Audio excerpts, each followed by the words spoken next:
민수기 23장 27절에서 24장 9절까지의 말씀 우리 한 목소리로 함께 봉독하겠습니다. 발락이 발람에게 또 이르되 오라 내가 너를 다른 곳으로 인도하리니 내가 거기서 나를 위하여 그들을 저주하기를 하나님이 혹시 기뻐하시리라 하고 발락이 발람을 인도하여 광야가 내려다 보이는 부올산 꼭대기에 이르니 발람이 발락에게 이르되 나를 위하여 여기 7제단을 쌓고 거기 수송아지 7마리와 수양 7마리를 준비하소서. 발락이 발람의 말대로 행하여 각 제단에 수송아지와 수양을 드리니라. 발람이 자기가 이스라엘을 축복하는 것을 여호와께서 선히 여기심을 보고 전과 같이 점수를 쓰지 아니하고 그의 낯을 광야로 향하여 눈을 들어 이스라엘이 그 지파대로 천막 친 것을 보는데 그때에 하나님의 영이 그 위에 임하신지라. 그가 예언을 전하여 말하되 부올의 아들 발람이 말하며 눈을 감았던 자가 말하며 하나님의 말씀을 듣는 자 전능자의 환상을 보는 자 엎드려서 눈을 뜬 자가 말하기를 야곱이여 내 장막들이 이스라엘이여 내 거처들이 어찌 그리 아름다운고 그 버러짐이 골짜기 같고 강가의 동산 같으며 여호와께서 심으신 침향목들 같고 물가의 백향목들 같도다. 그 물통에서는 물이 넘치겠고 그 씨는 많은 물가에 있으리로다. 그가 왕이 아각보다 높으니 그의 나라가 흥왕하리로다. 하나님이 그를 애굽에서 인도하여 내셨으니 그 힘이 들소와 같도다. 그의 적국을 삼키고 그들의 뼈를 꺾으며 화살로 쏘아 꿰뚫으리로다. 꿇어앉고 누움이 수사자와 같고 암사자와도 같으니 일으킬 자 누구이랴. 너를 축복하는 자마다 복을 받을 것이요 너를 저주하는 자마다 저주를 받을지로다. 아멘. 할렐루야. 하나님의 은혜가 오늘 새벽에 하루의 첫 시간을 주 앞에 드리는 우리 믿음의 가족들에게 함께 하시기를 예수님의 이름으로 축원합니다. 오늘 말씀은 발람이 이스라엘을 향해서 세 번째 축복을 예언하는 그러한 내용을 담고 있습니다. 이 발락과 이 발람의 이야기를 우리가 살펴보다 보면은 조금 혼란이 느껴질 때가 있습니다. 그들이 그렇게는 나빠 보이지 않기 때문이죠. 오늘 말씀에서는 그들이 이스라엘을 저주하기 위해서 세 번째 다시 시도하는 그런 내용이 등장을 합니다. 27절에 보면은 발락이 발람에게 또 이르되 오라 내가 너를 다른 곳으로 인도하리니 내가 거기서 나를 위하여 그들을 저주하기를 하나님이 혹시 기뻐하시리라 하고 하나님이 혹시 기뻐하시리라 하고 이 그들은 이번에는 혹시 이스라엘을 저주하기를 기뻐하실지 모른다 생각을 하여서 또 장소를 바꾸어 시도를 합니다. 하나님을 잘 모르는 것이죠. 하나님은 장소에 의해서 생각이 바뀌시지 않습니다. 우연히 바뀌거나 통계에 의해서 바뀌거나 뭐 그런 분이 아닌 거죠. 이 하나님은 거룩하신 분이기 때문에 항상 진리이십니다. 그러기에 거짓을 가지고 장소를 바꾼다고 이 거짓이 진리가 되는 게 아니기 때문에 하나님께서는 그 생각을 바꾸시지 않는 겁니다. 열심히 하나님의 뜻을 바꾸고 이스라엘을 저주하기 위해서 그가 도전을 하고 그가 또 그렇게 시도를 하는 거죠. 제사도 열심히 드립니다. 근데 가만히 이 모습을 보면서 이 오늘날 잘못된 신앙을 가진 사람들의 이 열심을 보는 것 같습니다. 이 잘못된 신앙을 가지고 무조건 열심히만 하면 된다고 생각하는 사람들이 있습니다. 이 하나님께 간청하면 뭐 무조건 된다고 생각하기도 하는 것이죠. 그러나 그러한 노력과 열심은 인간의 그런 때로는 공로로 이어지는 겁니다. 이 하나님이 주시는 하나님의 뜻대로 이루어지는 일이 아니라 우리의 뜻대로 우리의 간청대로 우리의 정해놓은 답대로 하나님이 해주시기를 바라는 그러한 열심이 가끔 우리는 등장을 하는 것이죠. 이 노력과 열심은 중립적인 겁니다. 그것 자체가 선하거나 악한 것이 아닙니다. 그래서 노력과 열심은 항상 필요합니다. 때로는 근데 문제는 악한 것에 노력하고 악한 것에 열심이면 그 열심은 더 악한 대로 우리를 끌어간다는 것이죠. 그렇기 때문에 특별히 우리 열심인 사람들은 자신의 열심이 아니라 하나님의 선한 일을 위한 열심을 내야 되고 하나님의 선한 일을 위한 노력을 해야 되는 것이죠. 이 방향을 잘 봐야 되는 겁니다. 발락과 발람은 아주 열심이었습니다. 하나님으로부터 그들이 원하는 것을 얻기 위해서 아주 열심히 그렇게 행동하는 거죠. 근데 그들의 열심은 처음부터 그 시작이 잘못되어 있습니다. 그래서 그들은 그 열심에 열매를 맺을 수 없는 겁니다. 혹 열매를 맺어도 그 열매가 선한 열매가 될 수가 없다는 것이죠.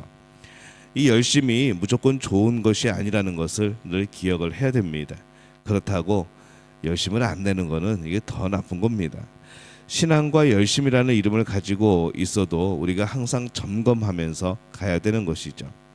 그 열심이 내 자신의 뜻과 내 자신의 욕심을 이루기 위한 것이 아니라 하나님의 뜻이 이루어지고 하나님의 마음이 이루어지는 이제 그러한 열심이 되어야 하는 겁니다.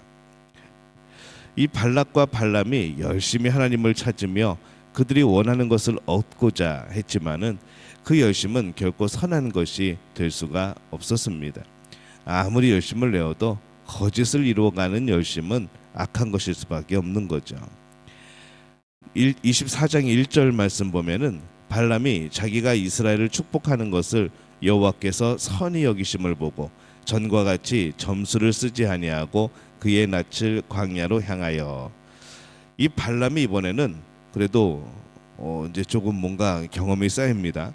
하나님으로부터 직접 말씀을 듣습니다. 하나님이 그렇게 역사하신 거죠.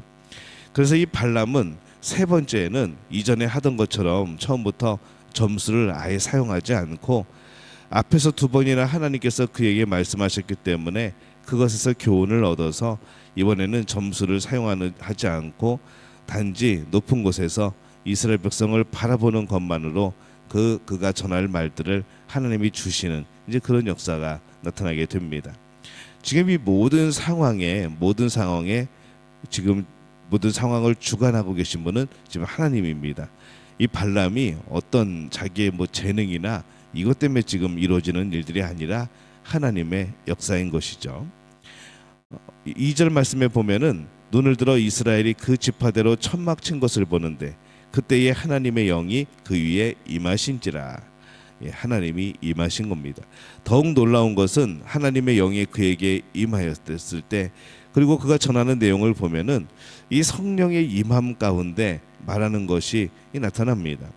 과거와 미래를 오가며 놀라운 것들을 예언을 하죠.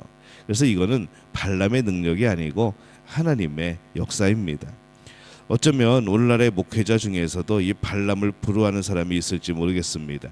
우리 성도들 중에서도 이 발람을 부러워하는 사람이 있지 않을까 그런 생각도 해봅니다. 이 발람이 참 놀랍게 하나님한테 쓰임을 받는 모습이 나타나기 때문이죠. 근데 여기에서 우리가 분명히 알아야 되는 것은 이 먼저 발람에게 하나님의 영이 임한 것은 오늘날 구원이 임한 것과 같이 성령이 임하셨다는 그런 뜻이 아닌 겁니다. 발람에게 성령이 임하신 것은 하나님이 하시고자 하는 것을 전할 수 있도록 하나님이 잠깐 사용하시는 거죠. 하나님의 뜻을 알리기 위하여서 도구로 사용하시는 겁니다. 우리가 잘 아는 말씀이 있죠. 천사의 말을 할지라도 사랑이 없으면 울리는 꽹과리가 되고, 아무리 하나님의 도구로 사용이 되었다고 하여도 그의 마음에 하나님을 향한 사랑이 없으면, 하나님을 향한 신뢰의 고백이, 믿음의 고백이 없으면 그 사람은 그냥 사용되어지고 버려지는 불쌍한 사람이 되어지는 겁니다. 발람은 거짓 선지자이지만은 매우 유명하고 또 하나님의 영이 임했을 때에 진리를 말하는 그런 선지자였습니다. 근데 거기까지라는 것이죠.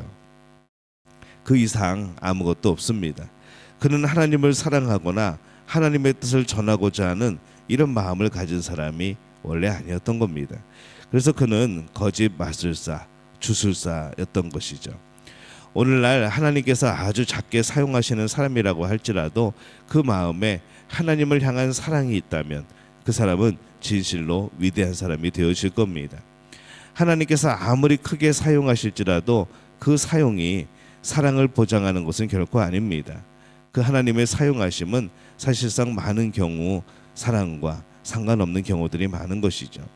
근데 이 많은 사람들은 크게 사용받으면 사랑도 크고 하나님이 자신을 향한 사랑도 크고 자기 자신의 마음도 더 클 것이라는 그런 오해를 합니다. 그렇게 교만해지고 그래서 높아지는 사람이 아니라 오히려 더 비천해지는 이제 그런 사람이 되어지는 것이죠.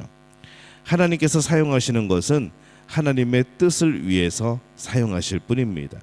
우리에게 있어서 더 중요한 것은 그러한 일을 통해서 하나님을 더 사랑하는 겁니다.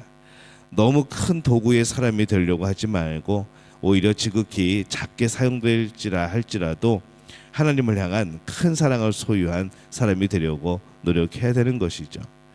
발람이 하나님의 도구로 사용되고 있지만은 그는 끝내 그냥 마술사로 주술사로 뭔가 의미가 좀 다른 그런 선지자로 그렇게 남을 뿐이었습니다. 오늘날 우리는 큰 도구가 되는 것을 부러워하는 것이 아니라 하나님이 쓰시는 진실한 도구가 되어지기를 그렇게 기도하고 노력해야 합니다. 발락과 발람이 소유하고 있었던 좋은 것 두 가지가 오늘 나오죠. 열심과 큰 도구가 되는 것. 둘 다 큰 열심이 있었습니다. 한 명은 왕이었고 한 명은 성경에 그가 전하는 말씀이 많이 남을 정도로 하나님의 영에 임하는 그런 도구가 되었습니다. 그러나 그것은 좋아 보일지 몰라도 결코 그것이 끝까지 선한 것은 아니라는 것이죠. 그들은 지극히 작은 신앙인보다 더 작은 사람일 수밖에 없습니다. 오늘날 우리가 좋아 보이는 거짓에 속지 말아야 합니다. 우리가 보이는 것에 집착하고 우리가 뭔가 하나님을 사랑하는 중심의 그 마음이 아닌 뭔가 일에 대해서 그렇게 우리가 집착하고 큰 일들을 꿈꾸는 이제 그런 거짓에 속지 말아야 되는 것이죠. 정말 중요한 것은 하나님 앞에서 내 마음이 진실로 하나님을 사랑하는 겁니다. 그리고 하나님을 신뢰하는 겁니다. 그리고 하나님께 순종하는 것이죠. 우리가 어떤 일에 그냥 잠시 도구로 쓰임 받는 우리가 아니라 하나님을 사랑하고 하나님의 사랑이 임하고 그래서 이 하나님과의 관계 속에서 우리가 계속하여 살아갈 수 있는 그 복이 진짜 복이 되어지는 겁니다. 오늘 우리 믿음의 가족들이 그 하나님과의 깊은 관계 속에서 일에 대해서만 쓰임받는 사람들이 아니고 하나님과의 관계 속에서 진정한 하나님의 자녀, 진정한 천국의 백성이 되어지는 그런 복된 우리 모두가 되시기를 예수님의 이름으로 축원합니다.